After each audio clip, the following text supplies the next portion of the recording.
guys, and welcome back. Today, let's talk a bit about inspiration, about gathering it from other artists, dissecting it, and then turning it into something constructive for us as artists ourselves. So this is a massive topic. We as artists, since the beginning of art, have been looking at and admiring and learning from other artists. That just kind of comes with the territory. So it can be hard to navigate how to enjoy and appreciate artwork, and then how to dissect it and break it apart and then turn it into something that can fuel our own artwork and our own excitement for what we're creating. So yes, this can be a very challenging, overwhelming, and difficult process, but it can also be extremely exciting and rewarding. So yeah, let's talk a bit about some of the practical things that I've done in the past to help me work through this kind of process of gathering inspiration, enjoying it, and then turning it into my own artwork. So I do think it's interesting to look at how drastically the way that we look at art has changed over just the last couple of decades. So when I was a kid or a teen, well, both of those, art was a lot more scarce. The internet was just kind of starting to really take root in the way that people were living their day-to-day lives. So when I was a kid, I didn't really have access to the internet. The way that I looked at art was actually in the what are they called? The manuals for video games. There we go. So I remember just studying like Final Fantasy manuals and looking at the character art in it, and then looking at the characters in the games. And I would have access to like some magazines, like video game magazines from back in the day. But anyways, it was basically the media that I had tangible hold of. That was what I could learn from. So it was a lot smaller scope, but that allowed me to really narrowly focus on why did I like those things? How can I learn from it? And then as the internet kind of took off, and then social media took off, art is much more accessible. There is so much more available to look at, and it's so much quicker and easier. And that's a really cool thing, but it can also be extremely overwhelming as a viewer of art, as an artist.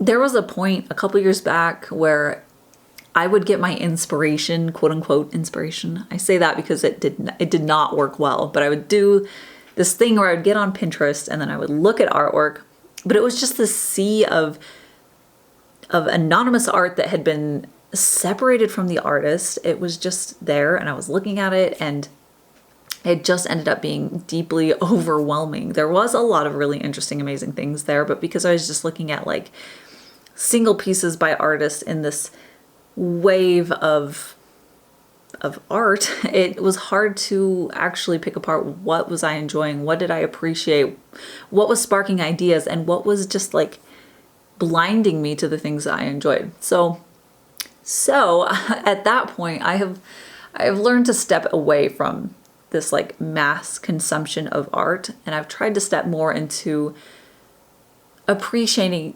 it in a much smaller scope. Oh, and this original painting titled Phaedra is available at my shop. There's a link down in the description that'll take you over there if you're interested. And she's also the exclusive January postcard for Patreon. I don't even know what month it is anymore.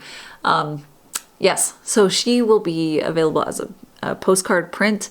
Just make sure to sign up for the postcard tier or the print tier over on my Patreon by January 31st to get that. A big part of that is, for me at least, learning the artists that I love. So really digging into specific artists and their body of work and learning what I like about it. So instead of looking at a single independent piece, I can look at tons and tons of artwork that are all connected in this really amazing way by this artist that has taken their own inspirations and then created their own artwork and then put this new thing out into the world. So, for example, Alphonse Mucha is one of my all-time favorite artists. He is many, many people's favorite artist. The way that he has the line language and the shape language and the composition in his work is just so organic and intricate, and I love studying his work. So I love to really dig into his body of work to look for the consistent elements throughout, and then studying what do I love about that and how does he vary it so that it keeps it interesting and fresh with the different pieces, but still feels just like him. So being able to dig into a specific artist and study them, I find that that's just so much more rewarding and exciting than just looking at like anonymous artwork, if that makes sense. So for me, I think that it's really important to look at finding inspiration and then creating your artwork, like those as two parts of a whole. So I feel like it's really necessary at the beginning to observe and appreciate and study the art for the sake of art as the viewer, rather than as an artist trying to glean things that you can use. It's so much more rewarding and exciting to look at it as a person who loves art. So I like to take that step first separately so that I can really just dig in and focus to that side of it. And this is kind of an ever-evolving process too. I like to study artists and then I study a new one the next day or the next week, and I just really dig in and appreciate and admire them. And of course I revisit and look at the same artist over and over again because I have many favorites, but it's all just like this flowing input of finding new artists that I love and then studying them and looking at their work and admiring it, and then finding a new artist and enjoying that, and then looking at old artists and enjoying that. And it just ends up being this cycle of new input and old input and looking at it and appreciating it. And I have found that this more organic approach to appreciating art is so much more effective for feeding my artistic soul than what I used to do when I wanted to create a piece of artwork. I had no ideas. I went on a mission to try to find inspiration from other artwork and other artists, and then ending up feeling deeply frustrated because nothing was sparking a new idea within me, and I just felt totally disconnected from that. So this process I find is just so much more enriching for me and my creative well. So after that first phase, the ongoing phase of enjoying and appreciating artwork, then comes the point where we need to find a way to turn it into something new so that we as artists can create something that is genuine and authentic to ourselves and not just reproducing what other artists have done. So this can be a little bit challenging, and it's definitely something that the more you are self-aware of what you're doing and the more you analyze yourself, the more you can steer yourself in the right path. That sounds way more complicated than it really is. Really, one of the pivotal ways to make sure that you're not just regurgitating and copying another artist is to make sure that you are only picking like a single element from a piece or a body of work, and then infusing it with many other different elements, different color palettes, different sources of inspiration, different subject matter. Once you do that and you add in enough other things, it no longer is a copy of what you were looking at originally. It becomes your own thing. So again, for example, Muka, I love how he draws his very flowing hair and the way that he composes his pieces around that. That's something that I draw a lot of inspiration from.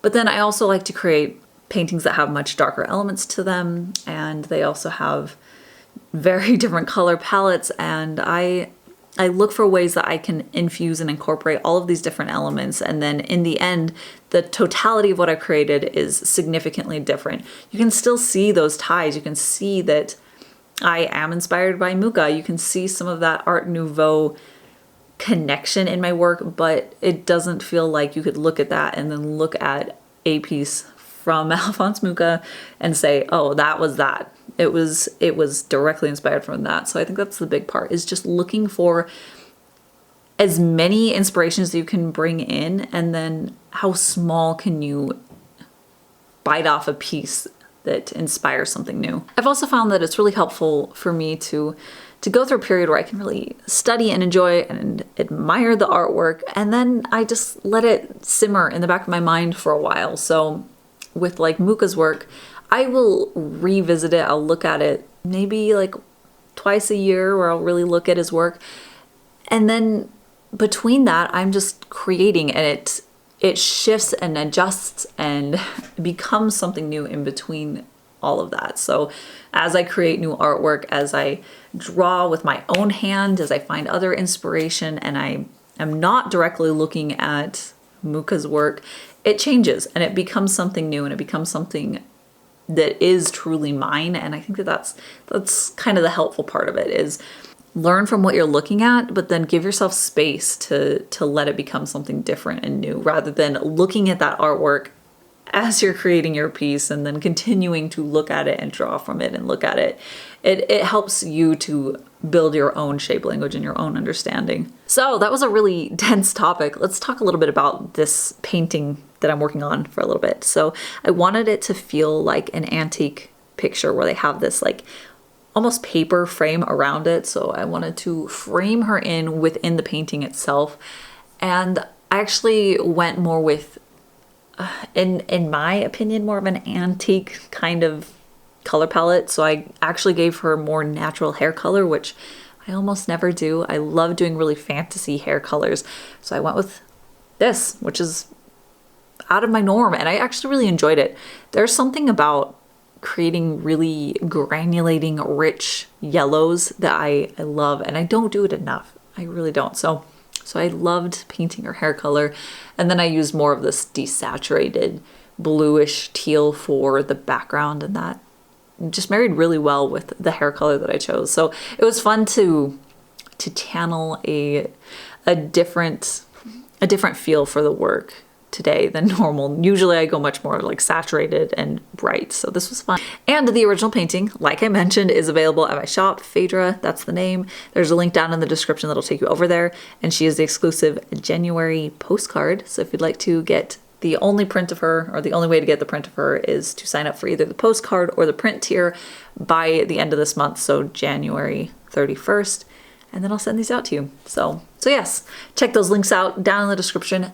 And a huge, massive thank you to all of my patrons over on Patreon. You guys are the reason that I can make this video, that I can continue making my art. So thank you so much for that. And that is it. So I'll see you guys next time.